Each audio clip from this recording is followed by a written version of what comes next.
Opa, bom dia, boa tarde, boa noite, não importa a hora que você está vendo esse vídeo. Eu sou o Delfos e estou muito feliz que você tenha se juntado a mim nesse propósito. Hoje nós vamos ler Mateus capítulo 26. A conspiração contra Jesus. Quando acabou de dizer essas coisas, Jesus disse aos seus discípulos: Como vocês sabem, estamos a 2 dias da Páscoa e o Filho do Homem será entregue para ser crucificado. Naquela ocasião, o chefe dos sacerdotes e os líderes religiosos do povo se reuniram no palácio do sumo sacerdote, cujo nome era Caifás, e juntos planejaram prender Jesus à traição e matá-lo, mas diziam: não durante a festa, para que não haja tumulto entre o povo. Jesus é ungido em Betânia. Estando Jesus em Betânia, na casa de Simão, o leproso, aproximou-se dele uma mulher com um frasco de alabastro contendo um perfume muito caro. Ela o derramou sobre a cabeça de Jesus quando ele se encontrava reclinado à mesa. Os discípulos, ao verem isso, ficaram indignados e perguntaram: por que este desperdício? Este perfume poderia ser vendido por alto preço e o dinheiro dado aos pobres. Percebendo isso, Jesus lhes disse: por que vocês estão perturbando essa mulher? Ela praticou uma boa ação para comigo, pois os pobres vocês sempre terão consigo, mas a mim vocês nem sempre terão. Quando derramou este perfume sobre o meu corpo, ela o fez a fim de me preparar para o sepultamento. Eu asseguro que, em qualquer lugar do mundo inteiro onde este evangelho for anunciado, também o que ela fez será contado em sua memória. A conspiração. Então, um dos 12, chamado Judas Iscariotes, dirigiu-se aos chefes dos sacerdotes e lhes perguntou: o que me darão se eu o entregar a vocês? E fixaram-lhe o preço, 30 moedas de prata. Desse momento em diante, Judas passou a procurar uma oportunidade para entregá-lo. A ceia do Senhor. No primeiro dia da festa dos pães sem fermento, os discípulos dirigiram-se a Jesus e lhe perguntaram: onde queres que preparemos a refeição da Páscoa? Ele respondeu dizendo que entrassem na cidade, procurassem um certo homem e lhe dissessem: o mestre diz, o meu tempo está próximo, vou celebrar a Páscoa com meus discípulos em sua casa. Os discípulos fizeram como Jesus o havia instruído e prepararam a Páscoa. Ao anoitecer, Jesus estava reclinado à mesa com os 12, e enquanto estavam comendo, ele disse: digo que certamente um de vocês me trairá. Eles ficaram muito tristes e começaram a dizer-lhe, um após outro: com certeza não sou eu, Senhor. Afirmou Jesus: aquele que comeu comigo do mesmo prato há de me trair.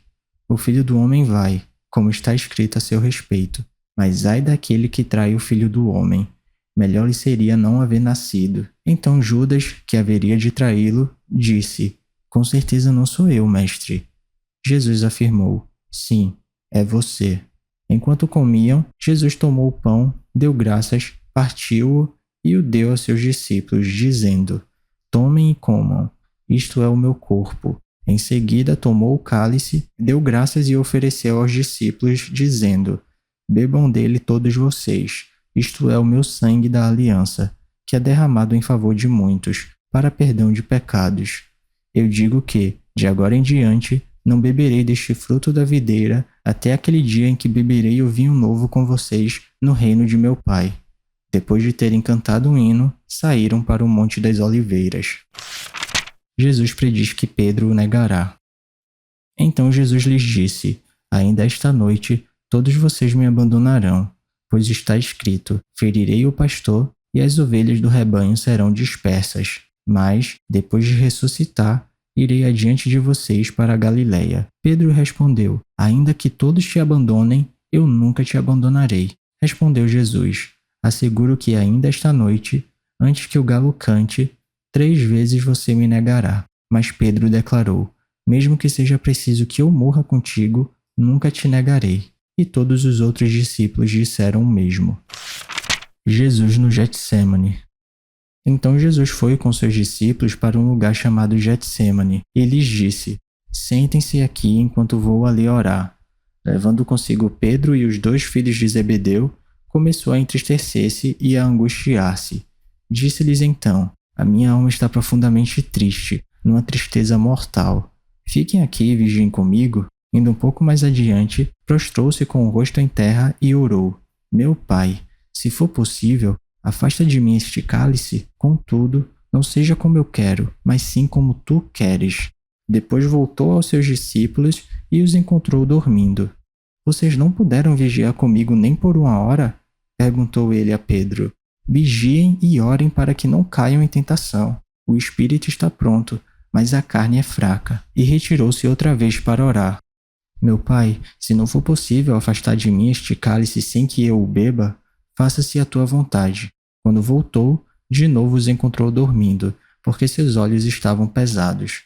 Então os deixou novamente e orou pela 3ª vez, dizendo as mesmas palavras. Depois voltou aos discípulos e lhes disse: Vocês ainda dormem e descansam? Chegou a hora, eis que o Filho do Homem está sendo entregue nas mãos de pecadores. Levantem-se e vamos, aí vem aquele que me trai. Jesus é preso. Enquanto ele ainda falava, chegou Judas, um dos 12. Com ele estava uma grande multidão armada de espadas e varas, enviada pelo chefe dos sacerdotes e líderes religiosos do povo. O traidor havia combinado um sinal com eles, dizendo-lhes: Aquele a quem eu saudar com um beijo é ele. Prendam-no. Dirigindo-se imediatamente a Jesus, Judas disse: Salve, mestre! E o beijou. Jesus perguntou: Amigo, o que o traz? Então os homens se aproximaram, agarraram Jesus e o prenderam. Um dos que estavam com Jesus, estendendo a mão, puxou a espada e feriu o servo do sumo sacerdote, decepando-lhe a orelha. Disse-lhe Jesus: Guarde a espada, pois todos os que empunham a espada, pela espada morrerão. Você acha que eu não posso pedir a meu Pai, e ele não colocaria imediatamente à minha disposição mais de 12 legiões de anjos? Como então se cumpriria as escrituras que dizem que as coisas deveriam acontecer desta forma? Naquela hora, Jesus disse à multidão: Estou eu chefiando alguma rebelião para que vocês venham prender-me com espadas e varas? Todos os dias estive ensinando no templo, e vocês não me prenderam. Mas tudo isso aconteceu para que se cumprissem as escrituras dos profetas. Então todos os discípulos o abandonaram e fugiram. Jesus diante do Sinédrio. Os que prenderam Jesus o levaram a Caifás, o sumo sacerdote, em cuja casa se haviam reunido os mestres da lei e os líderes religiosos. E Pedro o seguiu de longe até o pátio do sumo sacerdote. Entrou e sentou-se com os guardas para ver o que aconteceria. Os chefes dos sacerdotes e todo o sinédrio estavam procurando o depoimento falso contra Jesus, para que pudessem condená-lo à morte, mas nada encontraram. Embora se apresentassem muitas falsas testemunhas, finalmente se apresentaram 2 que declararam: Este homem disse: Sou capaz de destruir o santuário de Deus e reconstruí-lo em 3 dias. Então o sumo sacerdote levantou-se e disse a Jesus: Você não vai responder à acusação que estes fazem? Mas Jesus permaneceu em silêncio. O sumo sacerdote lhe disse: Exijo que você jure pelo Deus vivo. Se você é o Cristo, o Filho de Deus, diga-nos.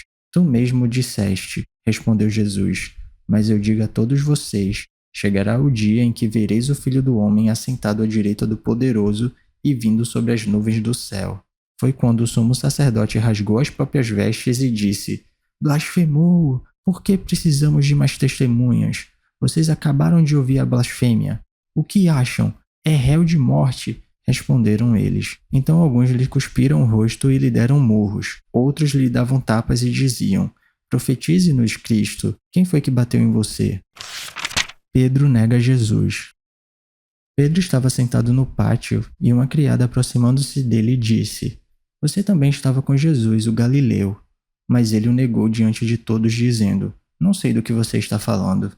Depois saiu em direção à porta, onde outra criada o viu e disse aos que estavam ali: Este homem estava com Jesus, o Nazareno. E ele, jurando, o negou outra vez: Não conheço esse homem. Pouco tempo depois, os que estavam por ali chegaram a Pedro e disseram: Certamente você é um deles. O seu modo de falar o denuncia. Aí ele começou a lançar maldições e a jurar: Não conheço esse homem. Imediatamente um galo cantou.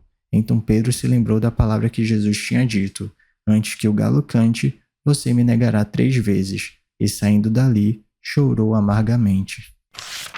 E é isso, chegamos ao final da nossa leitura, eu espero que tenha gostado. Se alguma coisa soar de forma estranha ou diferente, eu te encorajo a dar uma pesquisada a respeito disso, porque apesar da Bíblia ser um livro muito atual, ela foi escrita numa época e numa cultura diferente da nossa, então vale a pena dar uma pesquisada para entender melhor os contextos históricos e culturais. Ah, e esse vídeo aqui não é para substituir o devocional não, tá? É só um plus, é só um bônus, é só um incentivo. Continue tendo seu tempo especial com Deus, e se alguma palavra tocar o seu coração e se você quiser compartilhar comigo aqui nos comentários, fica à vontade que eu vou ficar muito feliz de ler. Não se esquece de ativar as notificações do canal para não perder nenhum vídeo e tamo junto. Cheirinho no coçarão, que papai do céu abençoe e até amanhã.